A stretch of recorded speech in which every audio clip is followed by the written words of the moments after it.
जय हिंद दोस्तों। आज हम आपको बताएंगे श्रेणी क्रम संयोजन, जो कि आपका यूपी बोर्ड का पेपर आने वाला है। दोस्तों आप सब जानते ही हैं कि श्रेणी क्रम और समांतर क्रम संयोजन में से दोनों में से एक क्वेश्चन आपका लगभग हर पेपर में आ ही जाता है दोस्तों। तो आज हम सबसे पहले आपको बताएंगे श्रेणी क्रम संयोजन क्या होता है। दोस्तों देखिए, श्रेणी क्रम संयोजन क्या है दोस्तों कि श्रेणी क्रम में हम जितने प्रतिरोध को लेते हैं, पहले प्रतिरोध के दूसरे सिरे को दूसरे प्रतिरोध के पहले सिरे से जोड़ते चलते हैं। हमने क्या कहा कि पहले प्रतिरोध के दूसरे सिरे को दूसरे प्रतिरोध के पहले सिरे से जोड़ते चलते हैं। जो क्रम प्राप्त हो जाता है उसे हम क्या कहते हैं? श्रेणी क्रम संयोजन कहते हैं। ओके, तो देखिए परिभाषा क्या होगा कि प्रत्येक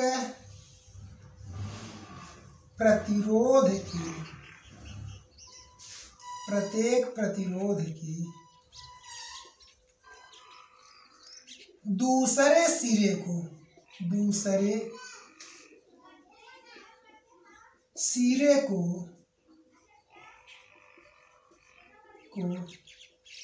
अगले प्रतिरोध की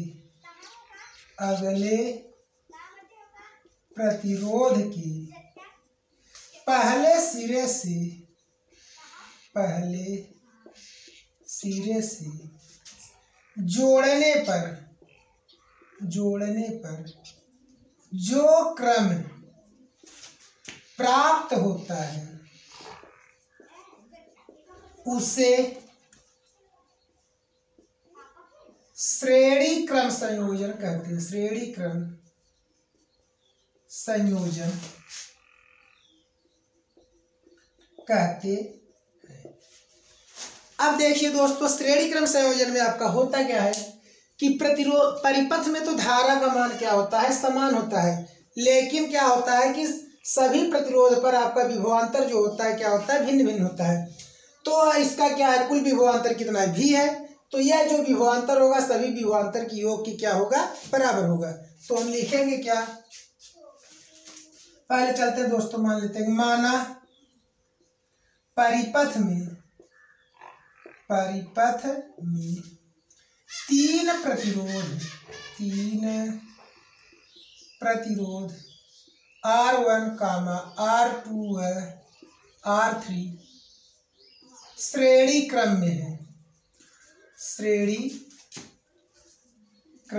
में है। और प्रत्येक पर विभवांतर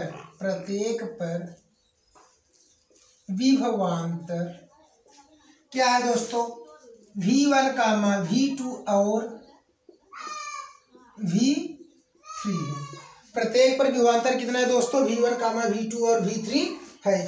तब आपका क्या हो जाएगा दोस्तों? तब V बराबर हो जाएगा V1 plus V2 plus V3, समीकरण नंबर 1। अब हम चलते हैं दोस्तों ओम के नियम से। किससे चलेंगे? ओम के नियम से।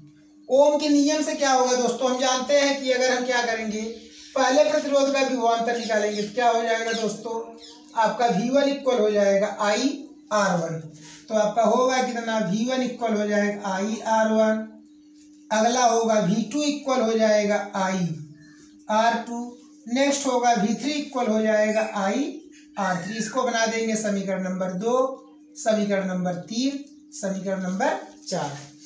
अब हम क्या कहेंगे? मान लेंगे माना कुल विभवांतर क्या है? V है और कुल प्रतिरोध क्या है? R है। तो हम लिखेंगे क्या?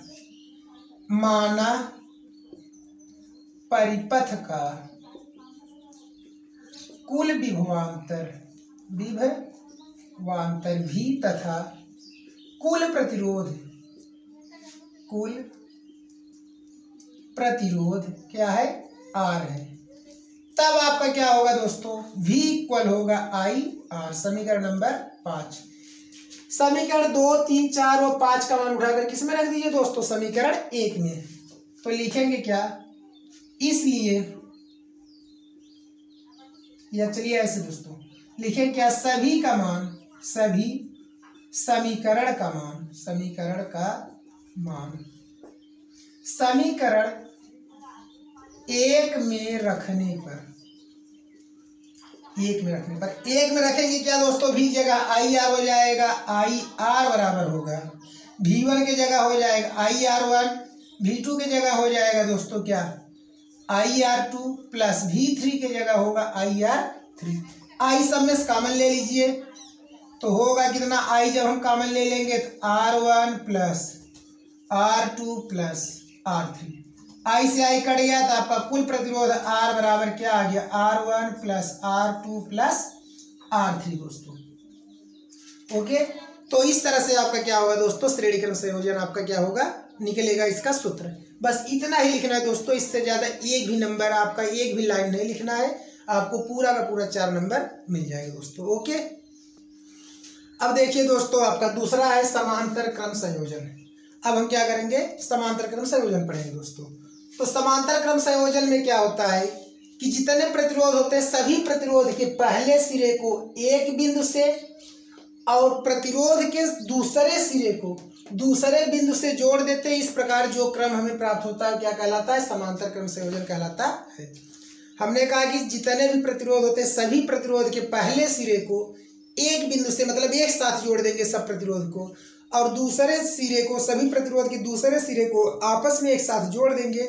इस तरह से हमें जो क्रम प्राप्त होगा उसे हम क्या कहेंगे, समांतर क्रम संयोजन कहेंगे दोस्तों। अब देखिए मैं इसका क्या करता हूँ, सूत्र कैसे निकालते हैं उसको चलते हैं देखते हैं। तो पहले इसका परिभाषा लिख लेते हैं। लिखेंगे क्या, सभी प्रतिरोध के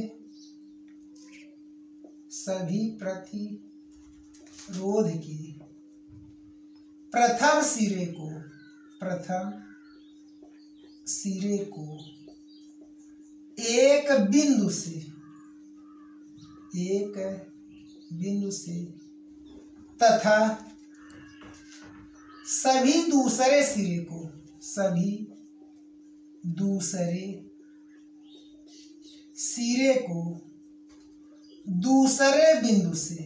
दूसरे बिंदु से जोड़ने पर जो क्रम प्राप्त होता है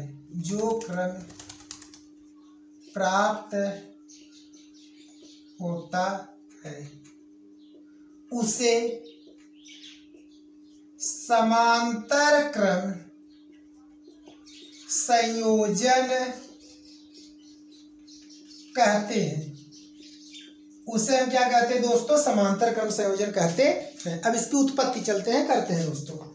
लिखेंगे क्या, माना तीन प्रतिरोध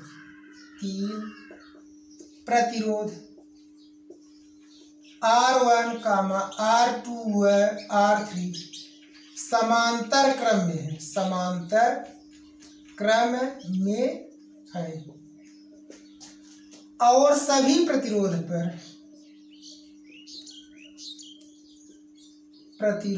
पर धारा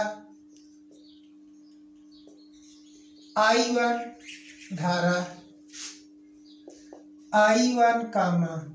I2 और I3 है। सभी प्रतिरोध मतलब कि दोस्तों कि R1 पे I1, R2 पर I2, R3 पर I3, इसका मतलब यह है दोस्तों है। और कुल विभव और सभी प्रतिरोध पर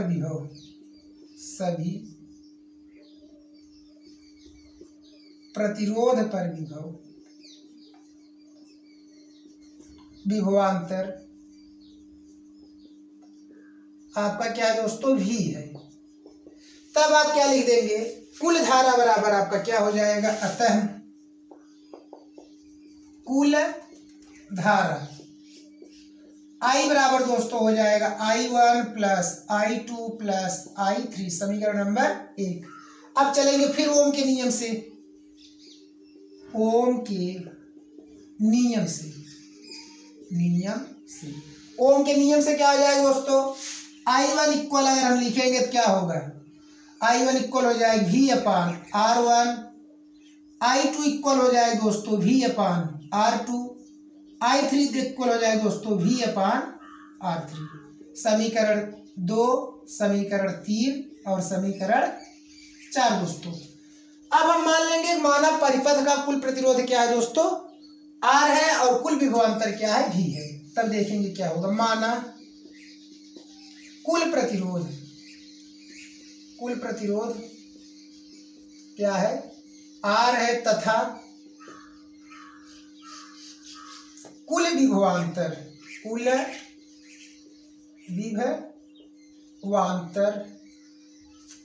V है। तब क्या होगा दोस्तों, I इक्वल बन जाएगा क्या, V/R। अभी तक हम जो V1/R1 लिखते थे, V/R1 लिखते थे, क्या होगा, V/R हो जाएगा दोस्तों। ओके, अब हम क्या करेंगे, लिखेंगे इसको समीकरण नंबर 5। समीकरण 2, 3, 4 और 5 का मान किसमें रख देंगे, 1 में रख देंगे। ठीक है, तो लिखेंगे सभी समीकरण का मान,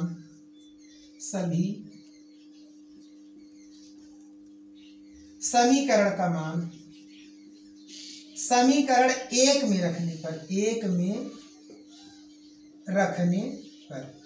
रखेंगे तो क्या हो जाएगा, I जगह लिखेंगे V/R इक्वल बनेगा V/R1 plus V/R2 plus V/R3।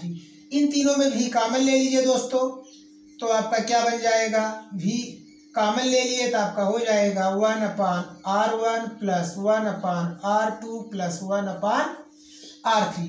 V से V कट गया दोस्तों, तो आपका सूत्र बन गया 1/R बराबर 1/R1 plus 1/R2 plus 1/R3। ये आपका क्या हो गया दोस्तों, फार्मूला हो गया समांतर क्रम संयोजन का।